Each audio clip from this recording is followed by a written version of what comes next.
Hello friends, welcome to the classrooms.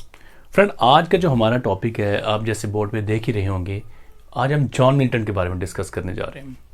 John Milton एक स्तंभ कहे जाते हैं इंग्लिश लिटरेचर के। तो उनके बारे में हम उनके लाइफ एंड वर्क्स के बारे में डिस्कशन करने जा रहे हैं। तो आइए शुरू करते हैं without wasting time, John Milton के बारे में बात करते हैं। तो फ्रेंड्स, शुरू करते हैं हम।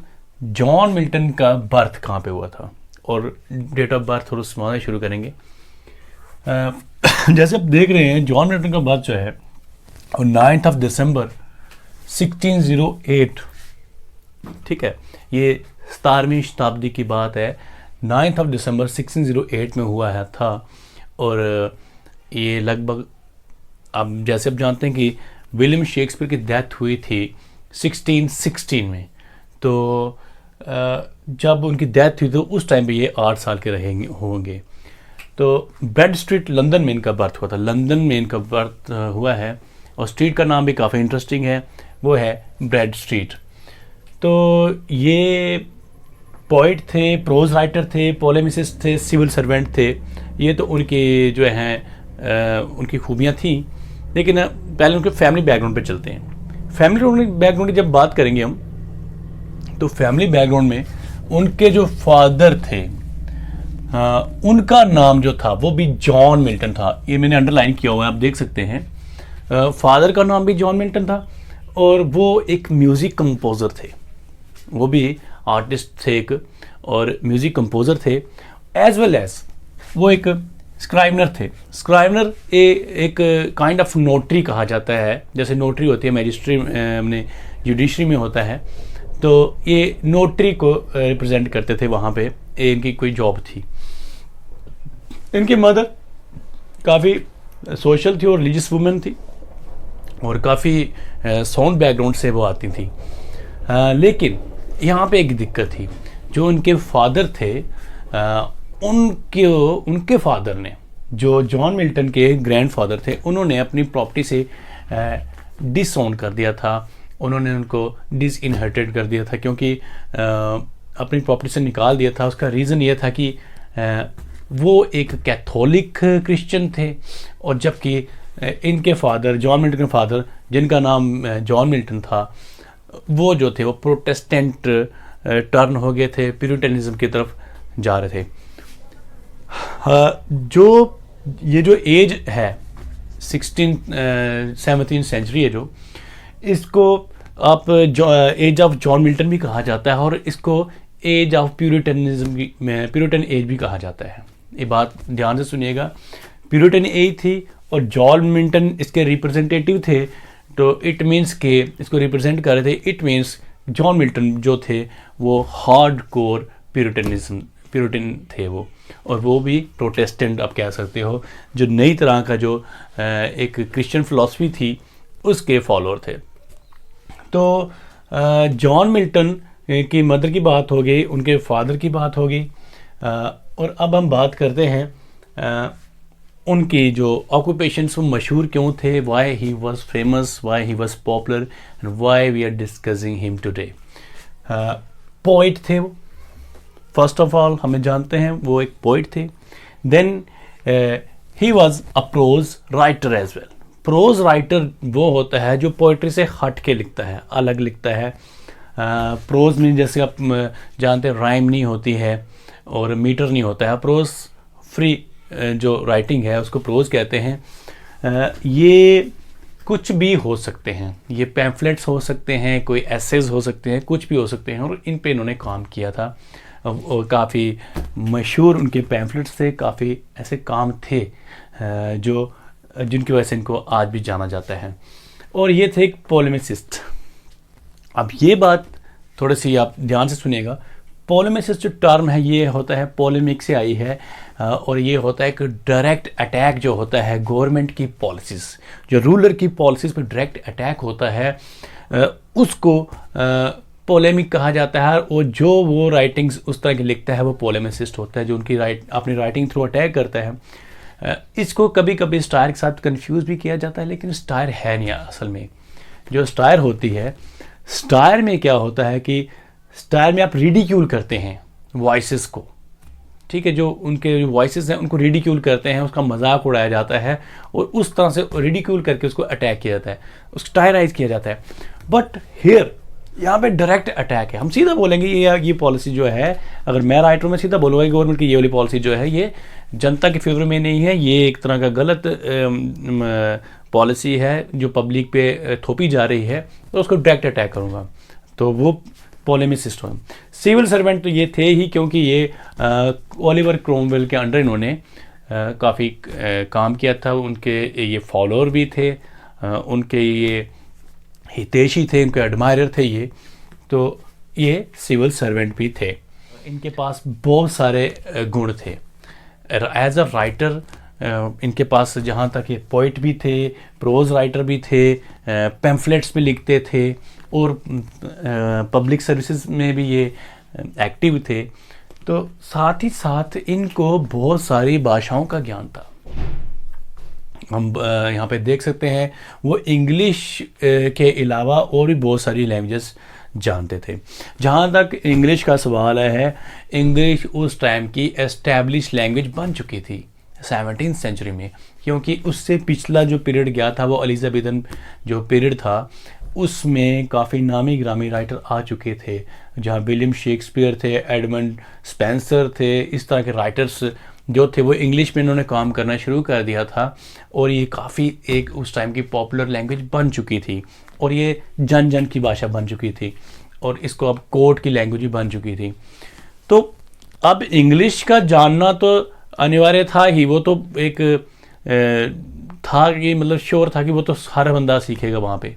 लेकिन यहाँ पे ये है कि उसके अलावा लैटिन और ग्रीक जैसी क्लासिक लैंग्वेजेस पे भी इनकी कमांड थी और उनमें भी उनके वर्क्स आए हैं। उसमें आप लैटिन देखो, ग्रीक है, हमारे पास स्पेनिश है, हेब्रू है, इटालियन है, डच लैंग्वेज, इन लैंग्वेजेस में इनके जो है कमांड थी और इनमें भी इनके कुछ ना कुछ वर्क्स जो हैं वो रिवील हुए हैं। इटालियन में जैसे एल एलेग्रो है, इल पेंसरोसो है, वो उस तरह की पोइट्री जो है इनकी जो है वो वहाँ से इटालियन लैंग्वेज में जो है वो काफ़ी फेमस हुई है। और उसके बाद में उनके दूसरे वर्जन्स आए, इंग्लिश वर्जन्स भी आए, तो उनके बारे में हम डिस्कस करेंगे लेटरली। हम बात करेंगे इनकी स्टडी जो है, इनकी जो एजुकेशन है वो कैसी थी।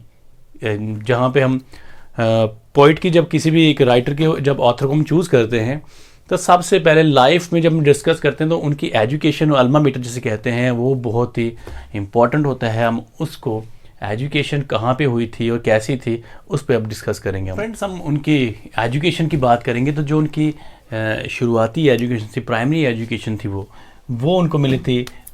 He studied at Paul school. Paul school था एक, वहाँ पर उन्होंने स्टडी की थी।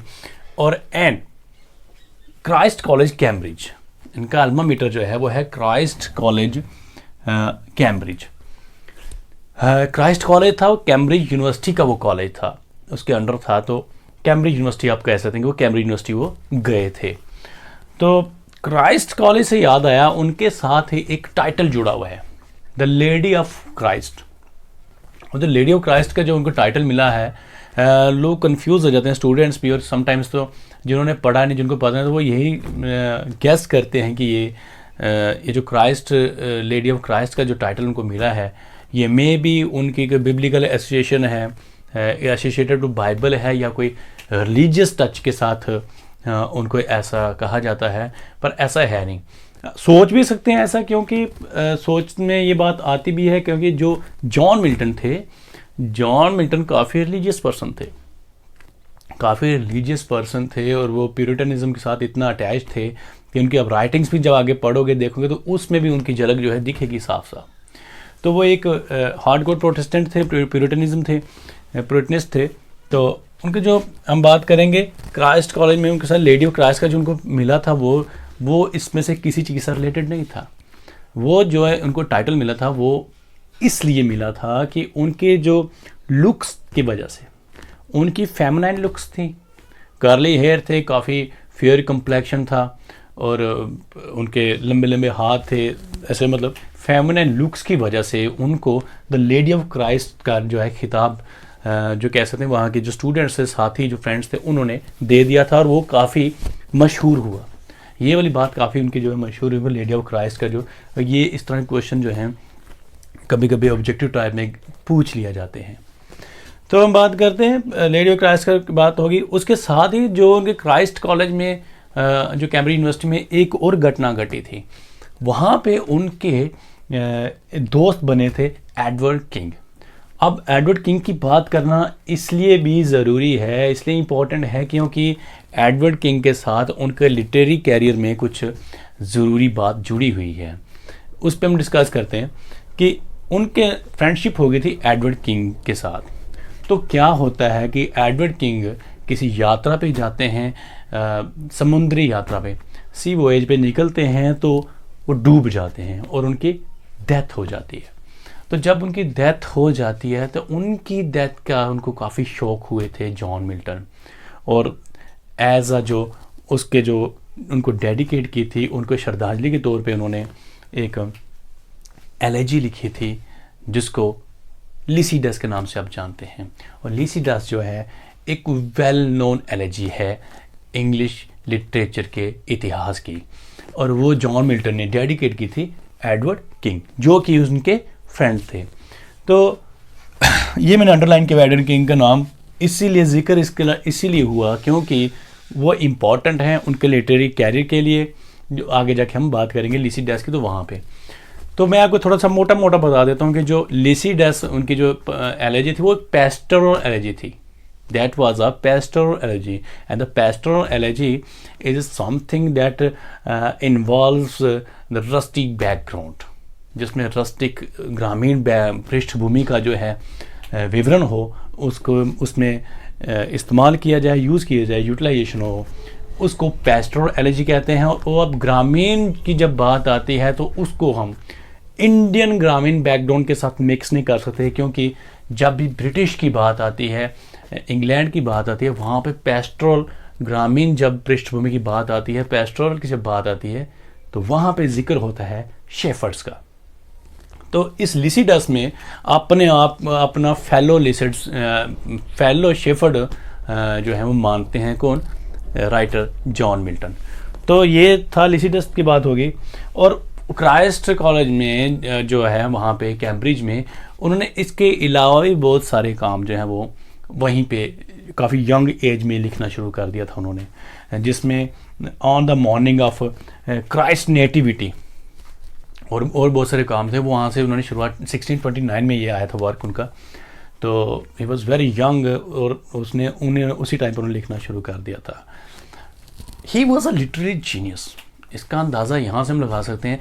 एक तो आपने ये देखा कि उनके कितनी लैंग्वेजेस पे कमांड थी, बहुत सारे लैंग्वेजेस पे कमांड थी। साथ ही साथ ही वॉज वेरी स्टूडियस। जब उन्हें ग्रेजुएशन की थी तो उस टाइम पे ऐसा माना जाता है कि चौथे नंबर पे लगभग थे वो कॉलेज में, लेकिन लिटरेरी कैरियर में उनका कोई सानी नहीं था अपने कंटेम्प्रेरीज में। तो he was very genius person, और इतने जीनियस थे कि इतने स्टूडियस थे, उन्होंने खुद माना था कि वो कभी मिडनाइट से पहले सोए नहीं हैं। और इसका प्रभाव उनके हेल्थ पर भी पड़ा। हेल्थ पे क्या पड़ता है? हेल्थ पे ये प्रभाव पड़ा कि एक तो उनको एक आनुवंशिक बीमारी थी, हेरिडिटिकल बीमारी थी, जेनेटिक्स जो उनके परिवार से मिली हुई थी, वो थी ग्लूकोमा। एक ये थी, ऊपर से वो स्टूडियस बहुत थे, अपनी स्टडीज़ को लेकर काफ़ी पैशनेट थे, अपना वर्क को लेकर काफ़ी वो दिलचस्पी रखते थे अपने काम में। तो वो भी कारण था कि जब ये दोनों, एक तो बीमारी, ऊपर से ये दोनों चीज़ें जब इतने स्टूडियस उन्होंने अपने हेल्थ के साथ कंप्रोमाइज़ किया, तो नतीजा ये निकला कि सिर्फ 42 साल की उम्र में, हम 1650 की बात करेंगे, उनकी एक आंख की रोशनी चली गई। और उसके बाद क्या होता है, अपने 44 साल की उम्र में, 44 ईयर ऑफ जब उनकी एज थी, उन्होंने अपनी दोनों आंखों की रोशनी खो दी, and he became complete blind. He became completely blind.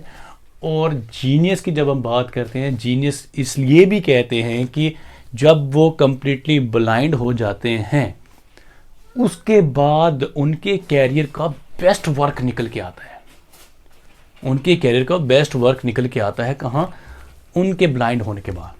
What was that? That was the paradise lost. Paradise lost की बात करेंगे हम आगे, हम करेंगे इसके बारे में बात करेंगे, लेकिन पैराडाइज लॉस्ट जो है बाद में उनके कैरियर का सबसे बड़ा जो है वर्क वो साबित हुआ, और वो एक इपिक पोएम थी। उसको आज भी इंग्लिश लिटरेचर के इतिहास में सर्वोपरि माना जाता है, सबसे ऊपर हाईएस्ट रैंक, हाई रैंक किया जाता है उसको। तो ये उनका बेस्ट वर्क निकल के आता है कब? जब वो ब्लाइंड हो चुके, और ये यही दर्शाता है कि वो कितने जीनियस थे। Instead of being blind he worked hard and gave his best. तो बात करेंगे उनके रोल मॉडल्स कौन थे। पहले नंबर शेक्सपियर को तो मानते ही थे, उन्होंने शेक्सपियर पे भी एक पैम्फलेट लिखा है ऑन शेक्सपियर करके शायद, तो उनको मानते थे। साथ ही साथ वो मानते थे अपना गुरु एडमंड स्पेंसर को। मैं बात करता अपने रोल मॉडल किसको मानते थे, वो अपना रोल मॉडल मानते थे। शेक्सपियर तो सबके रोल मॉडल रहे ही हैं, उन पे भी उन्होंने एक पैम्फलेट लिखा हुआ है ऑन शेक्सपियर करके, और साथ ही साथ उनके रोल मॉडल थे हमारे एडमंड स्पेंसर। आप उनके काम से अंदाज़ा लगा सकते हैं कि उन्होंने एपिक पोइट्री की बात की है, उन्होंने लिखी है एपिक पोइट्री, पैराडाइज लॉस्ट और पैराडाइज रीगेन। तो इनके बारे में उन्होंने अगर लिखा है, उनकी इंस्पिरेशन कौन थे? फिर मान सकते हैं उनकी इंस्पिरेशन हो सकते थे, पॉसिबली कौन हो सकता है? यही है हमारे एडमंड स्पेंसर। एडमंड स्पेंसर ने भी एक एपिक पोइट्री लिखी थी जिसका नाम आप जानते हैं द फेरी क्वीन, और वो भी अपने आप में एक नायाब वर्क था। लेकिन उससे पहले जो हम एपिक पोइट्री की बात करें, उससे पहले आई थी द ब्यूवुल्फ थी ना। तो ब्यूवुल्फ फ्रेगमेंट्री ही अवेलेबल है इतिहास के पन्नों में, जो है उसके कुछ ही पेजेस बचे हुए हैं, वो पूरी तरह से कंप्लीट नहीं। अब भगवान जाने वो कितनी थी कितनी, इसके बाद अंदाज़ा ही लगाया जा सकता है, लेकिन जो फ्रेगमेंट्स हैं वहाँ से उसको रिक्रिएट करके समझा जा सकता है कि वो ओल्ड इंग्लिश में एज वेल वो है। लेकिन दूसरे नंबर आई उसके बाद एपिक पोइट्री की बात आती है, तो एपिक जो आई थी उसके बाद वो द फेरी क्वीन थी। लेकिन द फेरी क्वीन जो था वो इनकम्प्लीट वर्क था, वो काम जो है कंप्लीट नहीं था।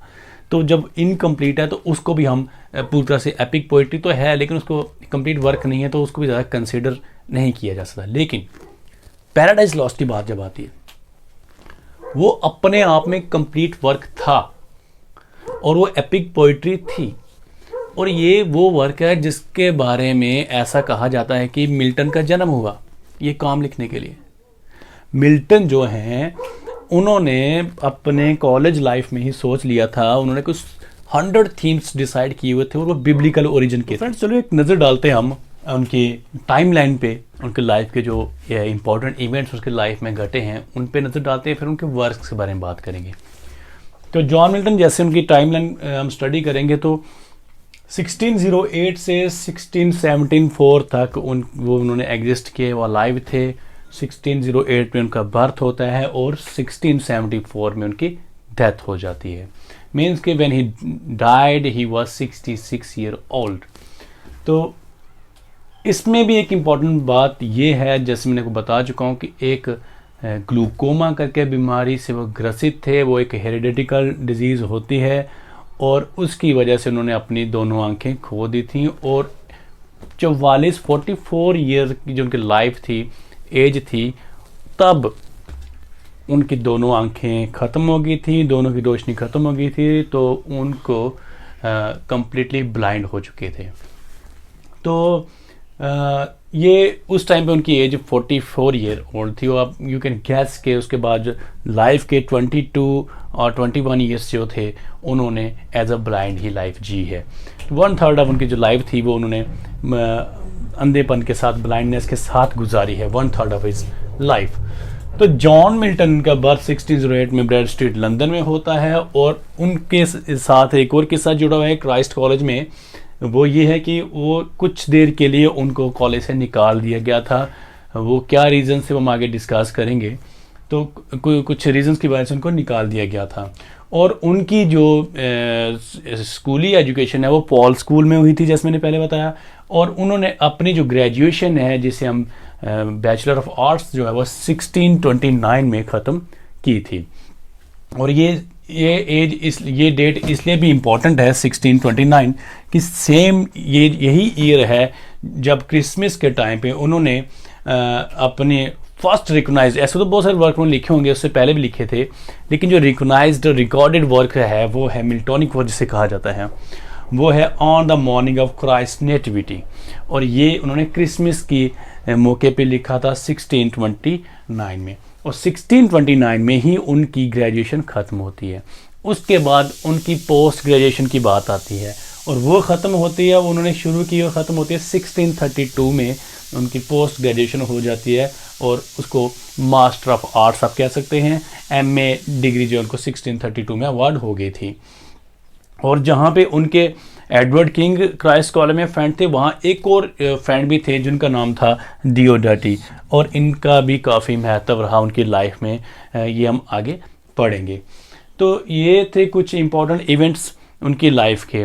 अब इनके वर्क्स की बात करेंगे, और क्यों जॉन मिल्टन क्यों थे, उनको क्यों इतना याद किया जाता है, क्यों उनको इतना रिगार्ड किया जाता है, उनके जो वर्क्स हैं वहाँ से हम पता चलेगा कि वो इतने इम्पॉर्टेंट क्यों हैं।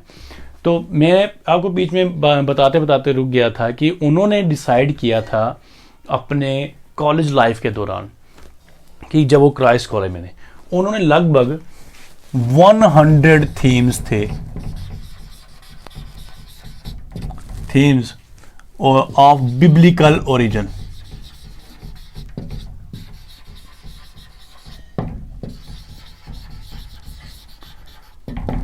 उन पे वो काम कर रहे थे। और उन्होंने सोचा था वो लाइफ में अपने मास्टर एडमंड स्पेंसर की तरह एक एपिक वर्क जो है, एपिक पोइट्री जो है वो लिखेंगे। और उसी को लेकर वो डिले रहा उनके लाइफ में, काफ़ी अपहीवल जो रहे। यहाँ आगे हम इसके बारे में बात में लाइफ में ये भी बात भी करेंगे। उन्होंने 3 शादियाँ की थी, और वो उन पे एक उन्होंने डाइवोर्स पे भी एक अपना डिस्कोर्स लिखा था, एक पैम्फलेट लिखा था डाइवोर्स के रिलेटेड भी। उनकी जो शादियाँ थी इतनी सक्सेसफुल नहीं थी, तो उस पर भी उन्होंने लिखा था। और एक मुझे याद है, वो मैंने पढ़ा था पैम्फलेट जो था उनका, उसमें लिखा था कि उस टाइम पे जो डाइवोर्स पे उन्होंने जो पैम्फलेट उसमें लिखा था कि उस टाइम पे जो डाइवोर्स के ग्राउंड्स होते थे, वो ग्राउंड्स होते थे अडल्ट्री मीन्स एक्स्ट्रा मैरिटल जो लव अफेयर होता है, फिजिकल अफेयर्स होते हैं, वो हैं अगर तो ही आपको तलाक मिल सकता था। तो इस चीज़ को उन्होंने इसमें ऐड किया था कि इसके अलावा अगर आपकी कंपैटिबिलिटी नहीं है अपने कंपेनियन के साथ, जो आपका जो है टेम्परामेंट नहीं मिलता, आपकी कंपैटिबिलिटी नहीं है, तो तब भी आपको डाइवोर्स मिलना चाहिए, ये लीगलाइज्ड होना चाहिए। तो ये ऑन डाइवोर्स उन्होंने एक लिखा था। उसके जब वर्क डिस्कस करें वहाँ पे इसकी हम बात करेंगे। तो काफ़ी आप हेवल्स देखे तो अपनी लाइफ में, इसकी वजह से उनका जो ये जो प्रोजेक्ट था, जो उनका ड्रीम प्रोजेक्ट था, जो बाद में पैराडाइज लॉस्ट करके सामने आता है, वो जो है वो काफ़ी डिलेड रहा।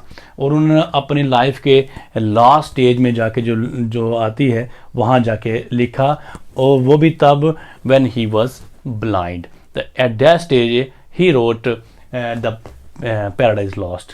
और उसी टाइम पे एक और उनका वर्क था सैमसन एगोनिस्ट, और वो एक प्ले था, आपको बता दूं मैं। और उन्होंने एक प्ले भी लिखा था, सैमसन एगोनिस्ट था।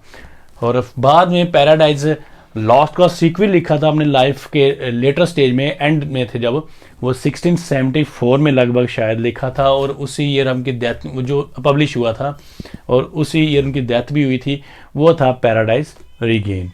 पैराडाइज लॉस्ट की थोड़ी सी कंफ्यूजन होती है, 10 बुक्स हैं या 12 बुक्स हैं। तो मैं आपको बता दूं ओरिजिनली 10 बुक्स हैं उसमें, जो पैराडाइज लॉस्ट है।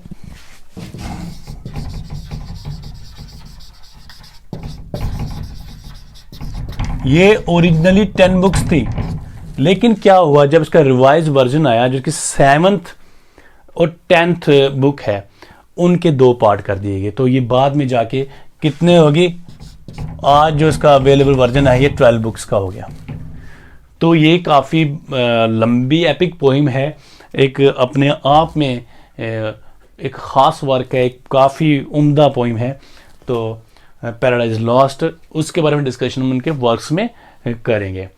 इनकी जो फेल्ड मैरिजेस थी उनकी डिस्कशन और इनके वर्क्स के हम अभी जो हैं उसकी हम डिस्कशन शुरू करते हैं। हम बात करेंगे आगे उनके जो मैरिजेस थी और लाइफ के कुछ और पहलुओं की।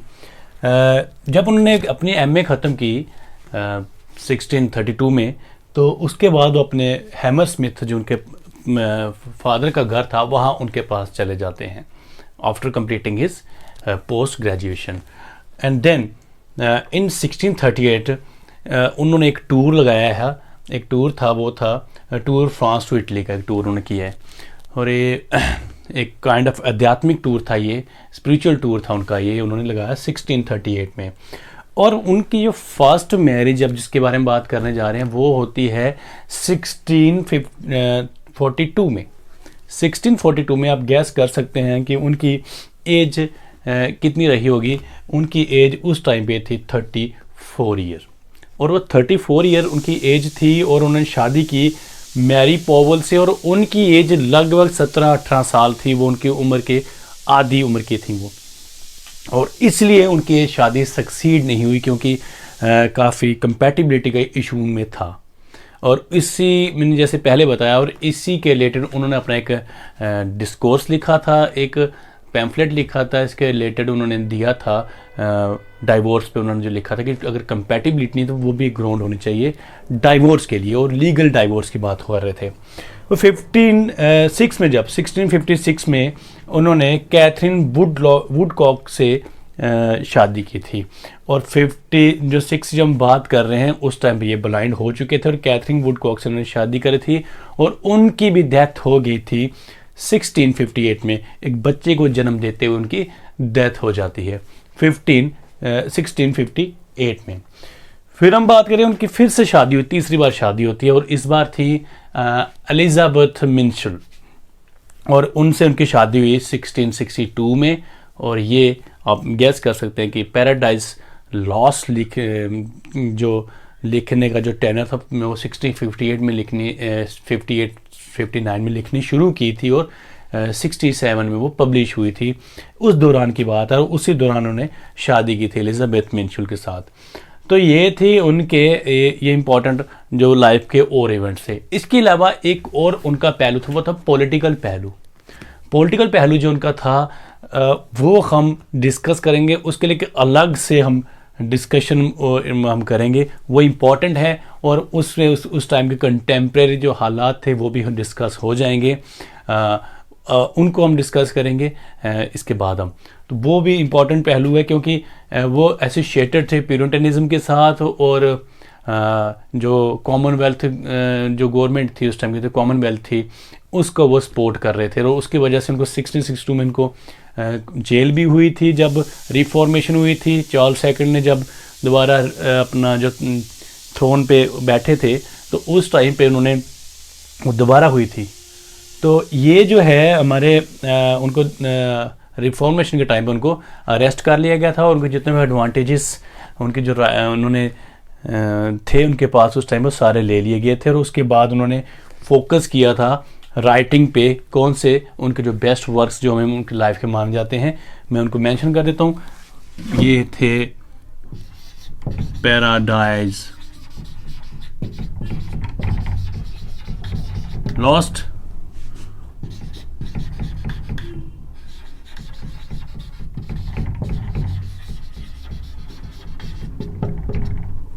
और पैराडाइज रिगेन्ड।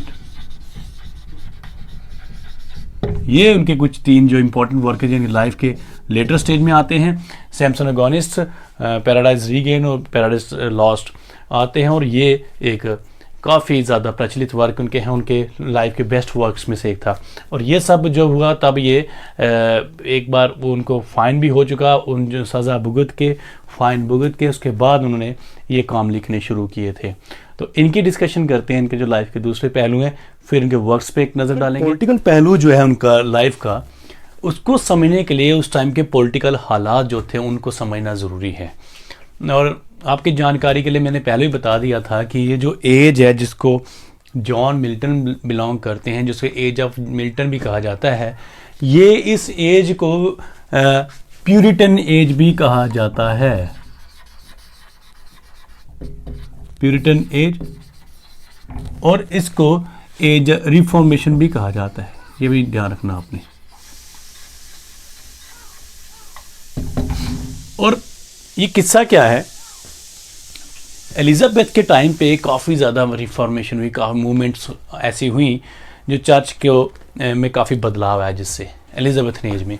तो उस टाइम पे इस तरह की कुछ रिलीजियस रिफॉर्मेशन एलिजाबेथ ने जो सुजेस्ट की और उन पे अमल किया गया एलिजाबेथ एज में, उनको एक ग्रुप अपोज कर रहा था।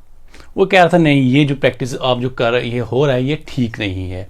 और ये करते करते ये ग्रुप बन गया, वो बाद में जिनको प्यूरिटन के नाम से जाना गया। और प्यूरिटन कौन लोग थे? Group of English speaking Protestants, ये प्रोटेस्टेंट्स थे। ये बात आपने ध्यान रखनी, ये थे प्रोटेस्टेंट्स, और who were dissatisfied with religious reformation movement carried out during the reign of Elizabeth.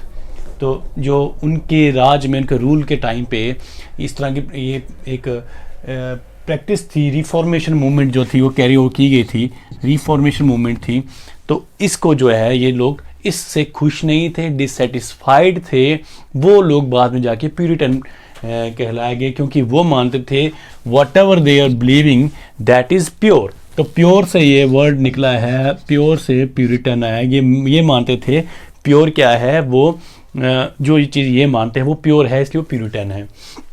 और इनकी डिमांडें क्या थी, ये क्या चाहते थे, ये डिससेटिस्फाइड थे। तो उसके बाद इन क्या चाहते थे, क्या होना चाहिए।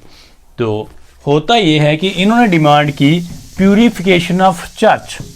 चर्च को जैसा था वैसे कर दो, प्यूरिफाई कर दो। प्यूरिफिकेशन की बात की। फिर वो कहते हैं रिमूवल ऑफ प्रैक्टिसेस। कौन सी प्रैक्टिसेस को रिमूव करना है?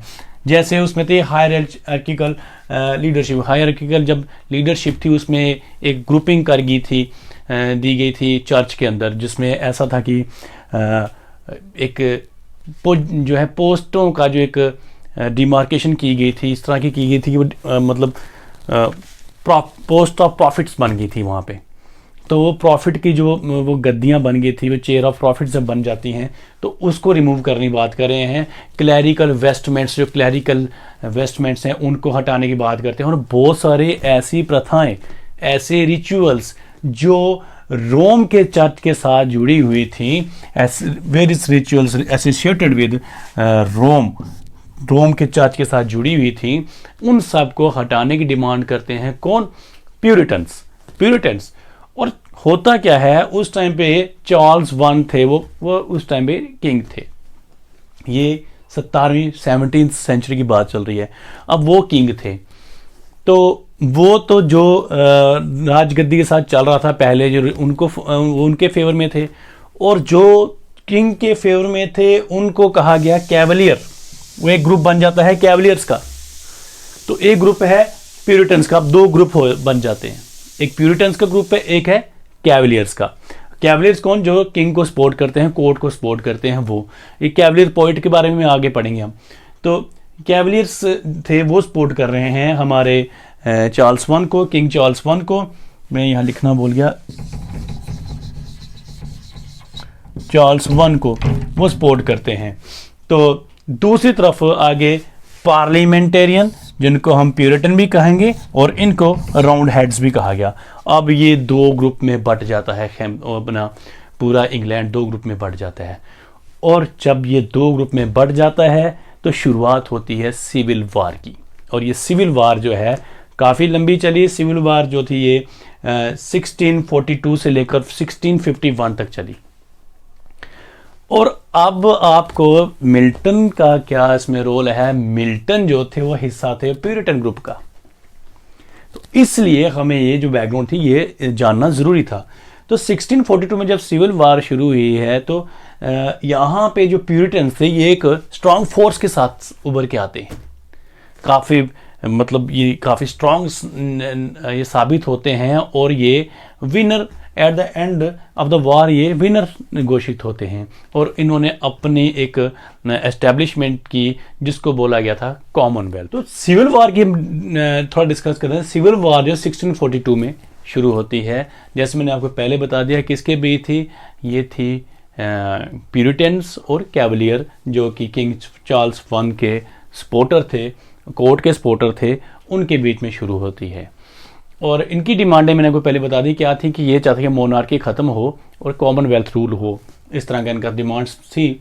उसके अलावा भी अब क्या होता है कि ये वार शुरू होती है 1642 में। मैंने आपको बताया जैसे कि पहले बता चुका हूँ कि जो प्यूरिटन्स थे वो स्ट्रॉन्ग फोर्स के साथ उभर के सामने आते हैं और एक दिन ये ऐसा आता है कि बैटल ऑफ वॉरचेस्टर होती है। जब बैटल ऑफ वॉरचेस्टर में क्या होता है कि चार्ल्स वन को जो इनके इनके जो लीडर हैं ओलिवर क्रोमवेल, ये इन्होंने वहाँ पे एक बैटल ऑफ वॉरचेस्टर में चार्ल्स वन को हरा देते हैं, उसकी फोर्स को, उसके आर्मी को हरा देते हैं और उसको एग्जीक्यूट कर दिया जाता है।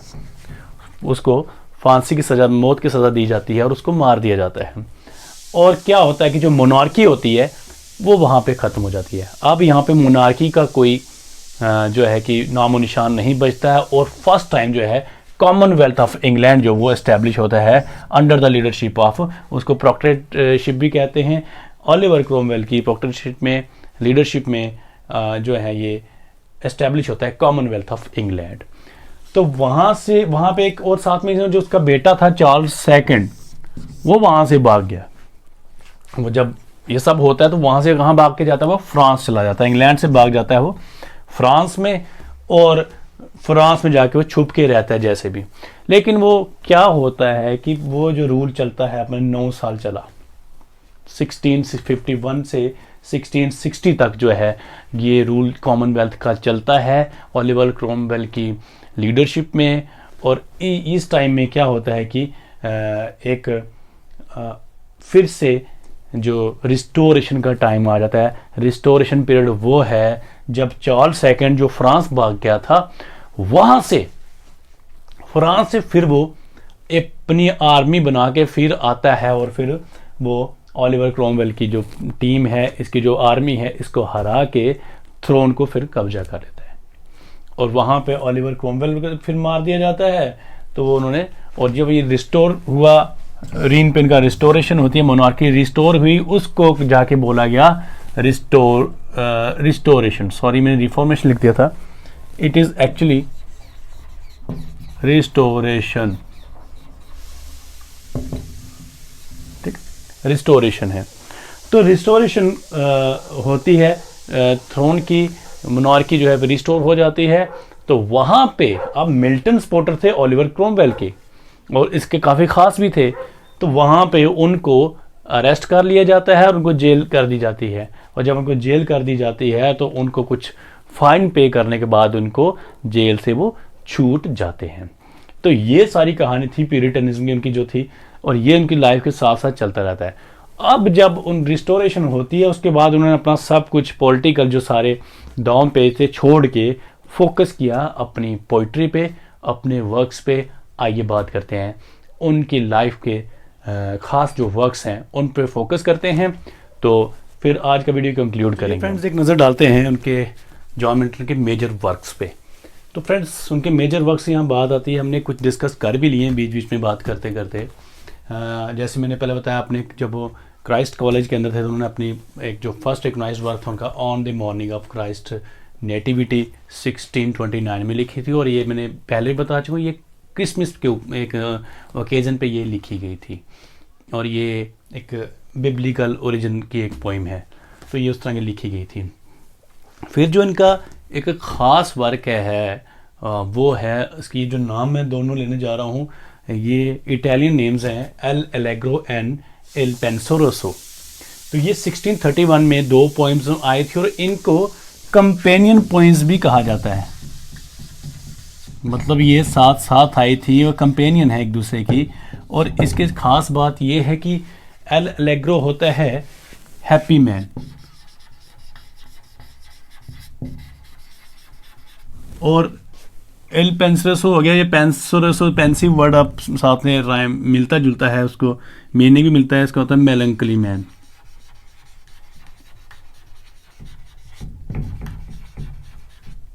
मेलंकली मैन को ये रिप्रेजेंट करते हैं। ये दो भाव जो हैं हमारे ज़िंदगी के, खुशी और गम, उनको ये जो है आपके सामने लाते हैं। ये दो कंपेनियन पोएम जो 1631 में ये आई थी। फिर से आपको बता दूं, एल अलेग्रो हो गया हैप्पी मैन और एल पेंसरोसो हो गया मेलंकली मैन को रिप्रेजेंट करती हैं। और ये इटालियन नेम्स हैं जो उन्होंने ये पोएम पे रखे हुए हैं। फिर लिसिडस की हमने डिस्कशन कर चुके हैं। लिसिडस जो 1631 में आई थी, वो पेस्टोरल एलेजी आई थी। और पेस्टोरल एलेजी होती है जिसमें ग्रामीण पृष्ठभूमि होती है, रूरल एरिया की बात हो रही है, रस्टिक बैकग्राउंड्स की बात होती है, लेकिन साथ ही साथ पेस्टोरल जो इंग्लैंड का कंसेप्ट है, ब्रिटिश का कंसेप्ट है, वो हो तो वहाँ पे शेफर्ड्स की बात ज़रूर होती है। तो शेफर्ड्स जो होते हैं, जो भेड़िए होते हैं, जो भेड़ें चढ़ाते हैं, उनकी डिस्कशन बहुत होती है। उनका ही वो जो है उसमें मेन कैरेक्टर्स होते हैं, मुख्य पात्र होते हैं उसमें। तो वो पेस्टोरल एलेजी होती है। और ये किसके लिए उन्होंने डेडिकेट की थी? अपने फ्रेंड एडवर्ड किंग को। ये हमने पहले भी बात इसके बारे में की थी, एडवर्ड किंग के। हम इतनी डिटेल में अभी जा नहीं सकते हैं क्योंकि इस वीडियो को कंक्लूड भी करना हमने इस क्लास को। तो उसके बाद जो उनका और मेजर वर्क था, पैराडाइज लॉस्ट, पैराडाइज रिगेन और सैमसन एगोनिक्स के अलावा जो थे जिनके हमने डिस्कशन करना ज़रूरी है, वो है एक था उनका एक डिस्कोर्स आया था, उनका पैम्फलेट आया था एरियोपेजिटिका। अब ये था एक कानून उस टाइम पे लाया गया था, चार्ल्स फर्स्ट के टाइम पे एक कानून लाया गया था, सेंसरशिप के कानून था, सेंसरशिप लॉ था, जिसमें राइटिंग्स का और इन चीज़ों का जो सेंसरशिप कर दी गई थी। एक बात और ध्यान रखिएगा कि इस दौरान पे जो है कि सिविल वार भी चल रही थी। तो एक कानून लाया गया था जिसमें जैसे आप मैंने पहले बात की थी कि आपको जो ये पोलेमिसिस्ट है, तो ऐसे पोलेमिसिस्ट डायरेक्टली गवर्नमेंट को अटैक कर सकते थे। तो इन चीज़ों को सेंसर करने, कार्ब करने के लिए, पब्लिक में इन चीज़ों को रोकने के लिए एक सेंसरशिप लॉ लाया गया था, जिसमें क्या था कि जो राइटिंग्स उनकी सेंसरशिप की जाती थी और वहाँ के बोर्ड बनाया गया था, एक कानून था। उसके अगेंस्ट इन्होंने एरियोपेजिटिका एक डिस्कोर्स लिखा था और इन्होंने कहा था कि इस तरह का जो है लॉ है ये घातक है, ये ऐसा नहीं होना चाहिए, ये अभिव्यक्ति की आज़ादी, प्रेस की आज़ादी के खिलाफ है। तो आज के टाइम में कितनी रेलेवेंट होगा ये एरियोपेजिटिका, आप समझ सकते हैं कि आज भी इस तरह की बातें जो है उठाई जाती हैं, प्रेस की आज़ादी और अभिव्यक्ति की आज़ादी की बातें जब की जाती हैं, तो उस टाइम पे एरियोपेजिटिका जो है एक रेलेवेंट डॉक्यूमेंट है और ये एक लैंडमार्क डॉक्यूमेंट है प्रेस के रिलेटेड जो है। और ये पहला, अपने आप में एक पहला डॉक्यूमेंट है ये, और इसलिए ये इंपॉर्टेंट है एरियोपेजिटिका। इसकी डिस्कशन करना मेरे लिए इम्पॉर्टेंट था। ये 1644 में ये अपीयर हुआ। और उसके बाद मैंने एक और बात की थी, वो उन्होंने अपने जो उनकी मैरिड लाइफ थी, पहली जो मैरी पॉवल थी, वो उनसे आधी उम्र की थी और वो एक रॉयल फैमिली की थी, काफ़ी फन लविंग, इंजॉय करने वाली वो एक वुमन थी। और जब वो ऐसे इन्वायरमेंट में आई, कौन से इन्वायरमेंट में? प्यूरिटन इन्वायरमेंट था, जो उनकी फैमिली का प्यूरिटन इन्वायरमेंट था। जॉन मिल्टन के फादर, जो जॉन मिल्टन खुद वो थे, वो भी तो प्यूरिटन थे और वही शिक्षा आगे उन्होंने चलाई। और उस चीज़ को वो फैमिली पूरी प्यूरिटन जो है एक स्वभाव की थी। उनके अपने प्रिंसिपल थे, ने प्रोटेस्टेंट तरह लोग थे वो वहाँ जाके एडजस्ट नहीं कर पाई, मैरी पॉवल। और इस पे उन्होंने एक डिस्कोर्स लिखा था कि ये था the doctrine and discipline of divorce, 1643 में ये अपीयर होता है। और इसमें उन्होंने ये बताया कि उस टाइम पे, जैसे मैंने को पहले बताया कि एक कानून था कि उस टाइम पर जो डाइवोर्स था उसका बेसिस सिर्फ एक था, that was adultery. Extra marital affair वगैरह होते हैं, वो भी फिजिकल और सेक्सुअल रिलेशन के साथ बनते हैं, तो ही आप डाइवोर्स ले सकते थे। और इसके अलावा और कोई ग्राउंड्स नहीं थी जिस पे डाइवोर्स जो है टिका हुआ था। तो उन्होंने कहा कि जब इनकम्पैटिबिलिटी होती है दो लोगों के बीच, हस्बैंड वाइफ के बीच में, तो वो भी एक ग्राउंड होनी चाहिए डाइवोर्स के लिए। तो ये उन्होंने डॉक्ट्राइन लिखी थी।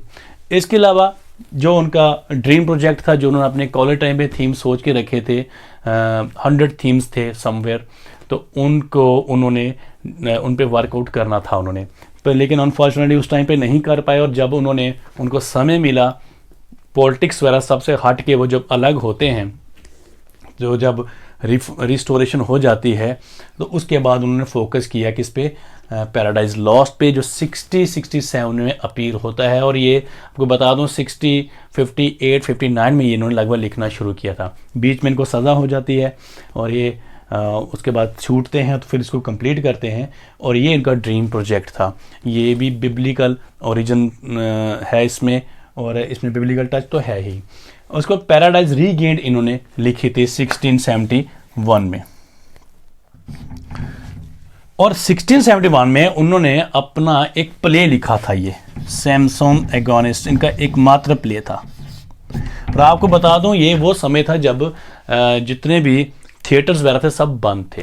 प्यूरिटन्स के टाइम पे जो प्रोटेस्टेंट थे, ये थिएटर्स वगैरह का, इस तरह के जो लेजर की जो चीज़ें हैं, लग्जरियस चीज़ें हैं जो आपको इंजॉयमेंट के लिए बनाई गई, ये प्यूरिटन्स इनके बहुत खिलाफ थे। थोड़ा सा इनको नैरो माइंडेड भी कहा गया था। जो प्यूरिटन्स हैं उनको कुछ क्रिटिक्स ने ऐसा बताया गया कि नैरो माइंडेड मेंटालिटी के थे, थोड़ा खुल के जीने वाले नहीं थे, बंदे बंदे से जो उनके अपने रूल्स थे। खैर ये तो क्रिटिक्स का मानना है, तो हम इसमें ज़्यादा डीप नहीं जाएंगे।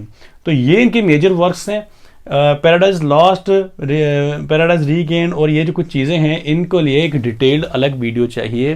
पैराडाइज लॉस्ट तो बहुत ही इम्पोर्टेंट एक